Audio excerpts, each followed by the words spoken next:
এই তো আপনাদের ভাইয়া কিন্তু বিমানে উঠে বসে পড়ছে দেখেন। এই যে আপনাদের ভাইয়া কিন্তু কুয়েত যাচ্ছে। আপনারা সবাই আপনাদের ভাইয়ের জন্য দোয়া করবেন। আমি কিন্তু আবারও একা হয়ে গেলাম 2 বছরের জন্য। এই যে কারণ প্রত্যেক 2 বছর পর পর আপনাদের ভাইয়া দেশে আসে, এটা আপনারা তো জানেন। দেখেন, আর আজকের ব্লগে কি কি থাকছে সেটা আপনাদের সাথে শেয়ার করব। আপনারা কিন্তু অবশ্যই যে যেখান থেকে দেখছেন সেটা কিন্তু অবশ্যই কমেন্টে জানাবেন। এই যে দেখেন, যারা বিদেশ ভ্রমণ করেন অবশ্যই এটা চিনেন। যখন তুমি আসসালামু আলাইকুম, আপনারা কেমন আছেন? আশা করি ভালো আছেন। আই হোপ আমিও বেশি একটা ভালো নাই। যেহেতু আজকে আপনাদের ভাইয়া কুয়েতের উদ্দেশ্যে চলে যাবে, তো আমরা টিকিট পাসপোর্ট নেওয়ার জন্য কিন্তু যাচ্ছি ফকিরাপুলে।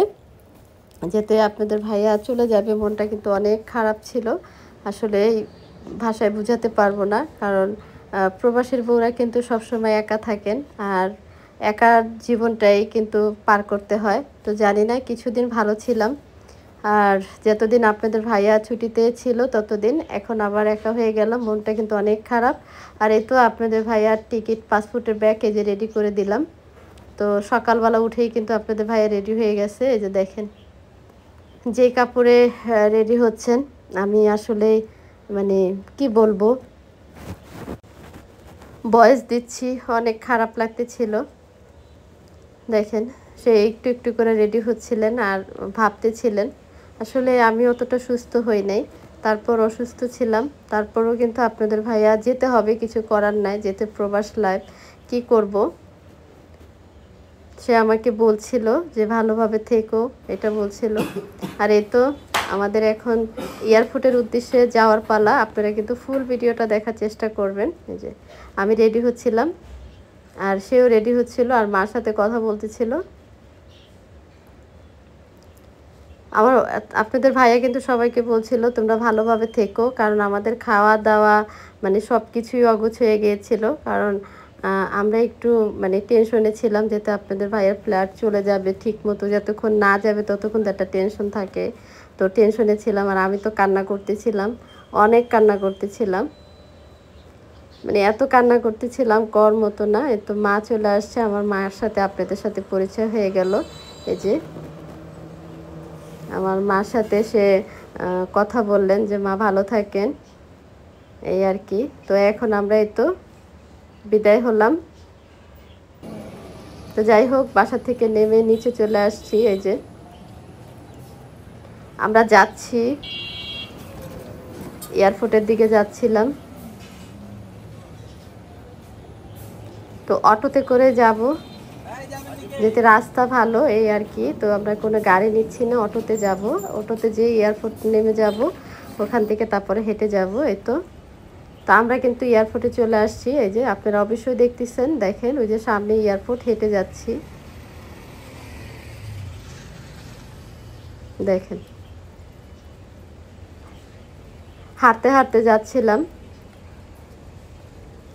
আমার সাথে থাকেন, পুরো ফুল ব্লগটা দেখার চেষ্টা করবেন, অবশ্যই আপনাদের ভালো লাগবে। আমার পিছনে কিন্তু আমার ছোট বোন আছে, তো তারা সে কিন্তু আমাদের সাথে আসছে, দেখিয়ে দেবো। এই তো আমরা দোতলায় উঠতেছিলাম, 1 নাম্বার গেট দিয়ে আপনাদের ভাইয়া ঢুকবে। এই যে ছোট বোন। তো এখন আমি পিছে চলে গেলাম, ও কথা বলার জন্য আসছে, আর ভাইয়ার সাথে হাঁটতেছে আর কথা বলতেছে। দেখেন, আর এয়ারপোর্টে কিন্তু অনেক সুন্দর লাগতেছিল, রাত্রে কিন্তু অনেক ভালো লাগে, আর দিনের বেলা ফ্লাইট হলে তো যা হয় আর কি। এই তো আমি সামনে হেঁটে যাচ্ছিলাম, একদম সময়টা কিন্তু কম ছিল। আমি কিন্তু একটু লং করে আপনাদের সাথে ভিডিওটা আপলোড করছি, কারণ আপনারা যাতে ফুল বুঝতে পারেন। এই যে 1 নাম্বার গেটে চলে আসছি, এখানে উনি লাইনে দাঁড়াবেন। আমরা কিন্তু একদম ঘাইমা গেছি, কারণ আমরা রাস্তার থেকে, মেন রাস্তার থেকে হাইটে আসছি। আপনাদের ভাইয়াও কিন্তু ঘাইমা একদম মানে হয়ে গেছে। তা আমি একটু মুইসা দিচ্ছিলাম, এত ঘাম কর মতো না, এত গরম, কোনো বাতাস পায় নাই। এই তো আপনাদের ভাইয়া লাইনে দাঁড়ানো ছিল, এখন এয়ারপোর্টের ভিতরে ঢুকবে। উনি অনেক টেনশন করতেছিলেন, যেতে অনেক দিন ছিলেন ছুটিতে, এখন চলে যাচ্ছেন, তো এটা মানসিক একটা টেনশন থাকে না, এই আর কি। বিশেষ করে আমি অসুস্থ ছিলাম, এটাই ছিল তার বড় টেনশন। তো যাই হোক, উনি দেখেন এই যে পাসপোর্ট ঠিক করতেছিলেন, আর আমি তো নাসুরবান্দা দাঁড়িয়েছিলাম, কারণ আবার 2 বছর কবে না কখন দেখা হয় আমি জানি না। আমি ওই টেনশনে পড়ে গেছি যে আবার কখন বাস্তবে দেখা হবে। ওনার টিকিট পাসপোর্ট এটা সামনে দিয়েছে, এই যে চেক করবেন এখন। এপিবিএন পুলিশ কিন্তু এটা চেক করে, সবার চেক করে তারপরে ভিতরে দেয়, দেখে টিকিট ঠিক আছে কিনা, এই আর কি। উনি শুধু টিকিটের দায়িত্বে দেখে। এই যে আপনাদের ভাইয়ের সাথে এপিবিএন পুলিশ কথা বলছে, ওনার টিকিট আর পাসপোর্ট চেক করে দিলেন। এই যে ওনাকে আগের থেকে চিনে আপনাদের ভাইয়া, এই যে আমার সাথে এখন একটু কোলাকুলি করলেন যে তুমি থাকো। তো যাই হোক, এই তো আমার সাথে কথা বলছে। এই তো ভিতরে চলে যাচ্ছে, তো দোয়া করবেন। চলে গেলেন দেখেন। তো যাই হোক, আর দেখা হবে না আপনাদের ভাইয়ের সাথে বাস্তব। ওই যে দেখেন ওজন মাপতে ছিল, তার বেল, মানিব্যাগ এগুলো সব জমা নিয়ে নিয়েছে, যেতে এগুলো চেক ইন চলবে। এয়ারপোর্টে যারা যাচ্ছেন তারা তো জানেনই কি অবস্থা কি হয়। দেখেন আপনাদের ভাইয়াকে চেক করে দিয়েছে, ওই যে সামনে মাথা দেখা যাচ্ছে, যারা ফুল মনোযোগ দিয়ে দেখছেন তারাই বুঝতে পারবেন। আর এই তো আপনাদের ভাইয়া ভিতরে যেয়ে আবার আমাকে শ্যুট করে দিচ্ছেন, বলছে যে এই যে দেখো ভিতরের অবস্থা। এটা কিন্তু আপনার ভাইয়ার মোবাইল দিয়ে ভিডিও করা, এই যে দেখেন এটা কিন্তু ভিতরের অংশ।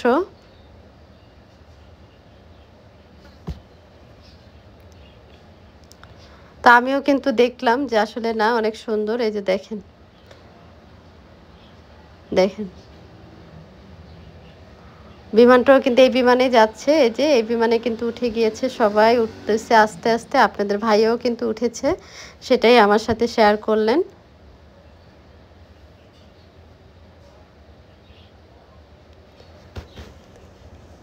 দেখেন, জানি না আপনাদের কাছে কেমন লাগবে, আপনারাও কিন্তু চেষ্টা করবেন একটু সুন্দর সুন্দর কমেন্ট করার জন্য, ভাল লাগবে। বিমানটা কিন্তু খুবই ভালো লাগছিল। এই যে আপনাদের ভাইয়া কিন্তু বসছে। আপনাদের ভাইয়া কিন্তু বাংলাদেশ এয়ারলাইন্সে যাওয়ার কথা ছিল, তো বাংলাদেশ এয়ারলাইন্সে যেতে পারে নাই, অন্য আরেকটা এয়ারলাইন্সে গিয়েছে। যেখানে 5 ঘন্টা লাগে সেখানে একটু তানজিট দিয়ে যেতে গিয়েছে, এজন্য একটু বেশি লেগেছে। এই তো দেখেন, দেখিয়ে দিলাম। আর আপনাদের ভাইয়া এই যে বিমান উঠতেছে সেই শ্যুটটাও নিয়েছে, নিয়ে তারপরে আমাকে দিয়েছে, দেখেন। তো দোয়া করবেন আপনাদের ভাইয়ার জন্য। আর যেতে এখন আমি একা হয়ে গেছি, আমার জন্য দোয়া করবেন। জানি না আপনাদের দোয়াটাই আমার সাথে থাকবে। আপনাদের দোয়া ভালোবাসা পেলে আমি হয়তোবা একটু ভালো থাকতে পারবো, আর কিছু না। দেখেন ম্যাগের ভিতর দিয়ে কিন্তু যাচ্ছে, আমি কিন্তু ভয়েস দিচ্ছি, আমার কাছে খুবই খারাপ লাগছে। আমার আসলে মনটা কেমন হচ্ছে শুধু আমিই জানি, আপনাদেরকে বোঝাতে পারবো না।